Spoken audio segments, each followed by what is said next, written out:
ಮುಖ್ಯಮಂತ್ರಿ ಸ್ಥಾನಕ್ಕೆ ಕಿತ್ತಾಡ್ತಿರುವಂತಹ ಈ ಕಡೆ ಡಿಕೆಶಿ ಹಾಗೆ ಈ ಕಡೆ ಸಿಎಂ ಸಿದ್ದರಾಮಯ್ಯ ಕಾದ್ ನೋಡ್ಬೇಕಷ್ಟೇ ಯಾರಿಗೆ ಏನಾಗುತ್ತೆ ಅಂತ. ಆದ್ರೆ ಇದ್ರ ಬಗ್ಗೆ ಹೆಚ್ಚಿನ ಡೀಟೇಲ್ಸ್ ಅನ್ನು ಕೊಡೋದಕ್ಕೆ ನೇರವಾಗಿ ನಮ್ಮ ಜೊತೆ ಡೆಸ್ಕ್ ಲೈವ್ ನಲ್ಲಿ ಜಾಯಿನ್ ಆಗ್ತಾ ಇದ್ದಾರೆ ನಮ್ಮ ಪ್ರತಿನಿಧಿ ಬಸವರಾಜು. ಎಸ್ ಬಸವರಾಜು, ಇದೀಗ ನಡೀತಾ ಇರುವಂತಹ ಈ ರಾಜ್ಯ ರಾಜಕಾರಣದಲ್ಲಿ ಈ ಕುರ್ಚಿ ಗುದ್ದಾಟ ಜೊತೆಗೆ ಏನು ಡಿಕೆಶಿ ಅವರು ಪ್ರಭಾವಿ ನಾಯಕರನ್ನ ಮೀಟ್ ಆಗಕ್ಕೆ ಹೋಗ್ತಾ ಇದ್ದಾರೆ, ಹೈಕಮಾಂಡ್ ಅನ್ನ ಮೀಟ್ ಆಗಕ್ಕೆ ಹೋಗ್ತಾ ಇದ್ದಾರೆ. ಬಟ್ ಅವ್ರಿಗೆ ಎಲ್ಲೂ ಕೂಡ ಈ ಹೈಕಮಾಂಡ್ ಸಿಕ್ಕಿಲ್ವಾ ಹೇಗೆ ಅಂತ ಖರ್ಗೆ ನಿವಾಸಕ್ಕೂ ಕೂಡ ತೆರಳ್ತಾ ಇದ್ದಾರೆ. ಏನಿರ್ಬೋದು ಇದ್ರ ಹಿಂದೆ? ಡಿಸಿಎಂ ಡಿಕೆ ಶಿವಕುಮಾರ್ ಅವರು ದೆಹಲಿಯಲ್ಲಿ ಇರುವಂತಹ ಸಂದರ್ಭದಲ್ಲಿ ಹೈಕಮಾಂಡ್ ನಾಯಕರನ್ನ ಭೇಟಿ ಆಗಬೇಕು ಅನ್ನುವಂತಹ ಸಾಕಷ್ಟು ಪ್ಲಾನ್ಗಳನ್ನು ಕೂಡ ಮಾಡಿಕೊಂಡಿದ್ರು, ಸತತವಾಗಿ ಪ್ರಯತ್ನವನ್ನು ಕೂಡ ಪಟ್ಟಿರ್ತಕ್ಕಂಥದ್ದು. ಆದರೆ ರಾಹುಲ್ ಗಾಂಧಿ ಅವರ ಜೊತೆಗೆ ಪ್ರತ್ಯೇಕವಾಗಿ ಭೇಟಿಗೆ ಅವಕಾಶ ಸಿಗ್ತಾ ಇಲ್ಲ ಅನ್ನುವಂತಹ ಮಾಹಿತಿ ಕೂಡ ಇರುವಂಥದ್ದು. ಅಸ್ಸಾಂ ರಾಜ್ಯದ ಚುನಾವಣೆ ವಿಚಾರಕ್ಕೆ ಸಂಬಂಧಪಟ್ಟಂತೆ ಮಾತನಾಡಿದ್ದಾರೆ, ಚರ್ಚೆ ಕೂಡ ನಡೆಸಿದ್ದಾರೆ. ಆದರೆ ನಾಯಕತ್ವ ಬದಲಾವಣೆ ವಿಚಾರಕ್ಕೆ ಸಂಬಂಧಪಟ್ಟಂತೆ ಒಂದು ಕ್ಲಾರಿಟಿಯನ್ನು ತೆಗೆದುಕೊಂಡು ಬರಬೇಕು ಅನ್ನುವಂತಹ ಲೆಕ್ಕಾಚಾರದಲ್ಲಿ ಡಿ ಕೆ ಶಿವಕುಮಾರ್ ಅವರು ಸಾಕಷ್ಟು ತಮ್ಮದೇ ಆಗಿರತಕ್ಕಂತಹ ತಂತ್ರಗಾರಿಕೆಯನ್ನು ಹೂಡ್ತಾ ಇದ್ದಾರೆ. ಆದರೆ ಎಲ್ಲೋ ಒಂದು ಕಡೆ ದೆಹಲಿಯಲ್ಲಿ ರಾಹುಲ್ ಗಾಂಧಿ ಅವರ ಜೊತೆಗೆ ಒಂದು ಪ್ರತ್ಯೇಕವಾಗಿರ್ತಕ್ಕಂಥ ಭೇಟಿಗೆ ಅವಕಾಶ ಸಿಗ್ತಾ ಇಲ್ಲ ಅನ್ನುವಂಥ ಮಾಹಿತಿ ಇದೆ.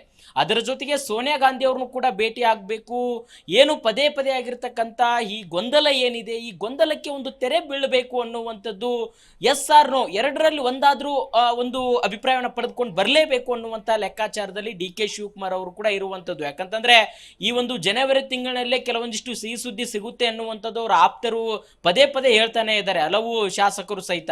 ಆದ್ರೆ ಅದೇ ರೀತಿಯಲ್ಲಿ ಡಿ ಕೆ ಶಿವಕುಮಾರ್ ಅವರು ಸಹಿತ ಈ ಒಂದು ಸಿಹಿ ಸುದ್ದಿಯನ್ನು ಕೊಡಲೇಬೇಕು ಅನ್ನುವಂತಹ ಬಹಳಷ್ಟು ಅವರದೇ ಆಗಿರ್ತಕ್ಕಂತಹ ಸರ್ಕಸ್ ಅನ್ನು ಕೂಡ ಮಾಡ್ತಾ ಇದ್ದಾರೆ. ಆದ್ರೆ ಎಲ್ಲ ಒಂದು ಕಡೆ ಇದೀಗ ಮೊನ್ನೆ ದೆಹಲಿಗೆ ಹೋದಂತ ಸಂದರ್ಭದಲ್ಲೂ ಸಹಿತ ರಾಹುಲ್ ಗಾಂಧಿ ಅವರ ಭೇಟಿಗೆ ಅವರಿಗೆ ಅವಕಾಶ ಸಿಗಲಿಲ್ಲ.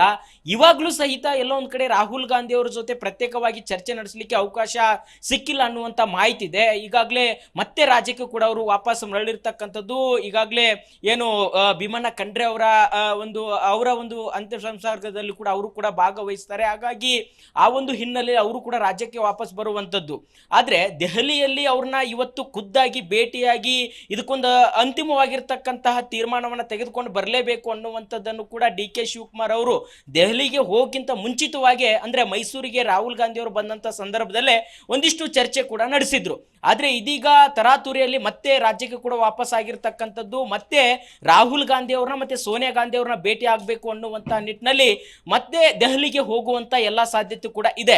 ಯಾಕಂತಂದ್ರೆ ರಾಹುಲ್ ಗಾಂಧಿ ಅವ್ರನ್ನ ಸೋನಿಯಾ ಗಾಂಧಿ ಅವ್ರನ್ನ ಶತಾಯಗತಾಯ ಪ್ರಯತ್ನ ಮಾಡಿ ಭೇಟಿ ಆಗಬೇಕು, ನಾಯಕತ್ವ ಗೊಂದಲ ವಿಚಾರಕ್ಕೆ ಸಂಬಂಧಪಟ್ಟಂತೆ 1 to 1 ನಮಗೇನು ಒಪ್ಪಂದ ಆಗಿದೆ ಈ ಹಿಂದೆ ಅದನ್ನ ಒಂದು ತೀರ್ಮಾನ ಮಾಡ್ಕೊಂಡು ಬರಬೇಕು ಅನ್ನುವಂಥದ್ದು ಕೂಡ ಡಿ ಕೆ ಶಿವಕುಮಾರ್ ಅವರು ಇದ್ದಾರೆ.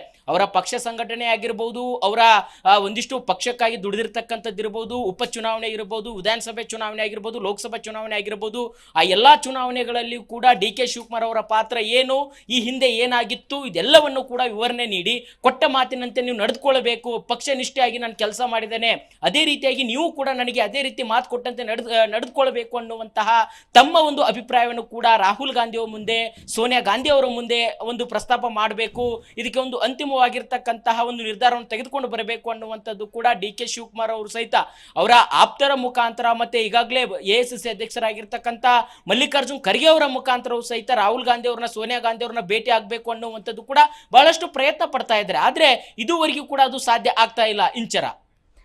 ಥ್ಯಾಂಕ್ ಯು ಬಸವರಾಜ್ ನಿಮ್ಮೆಲ್ಲ ಡೀಟೇಲ್ಸ್ಗಾಗಿ.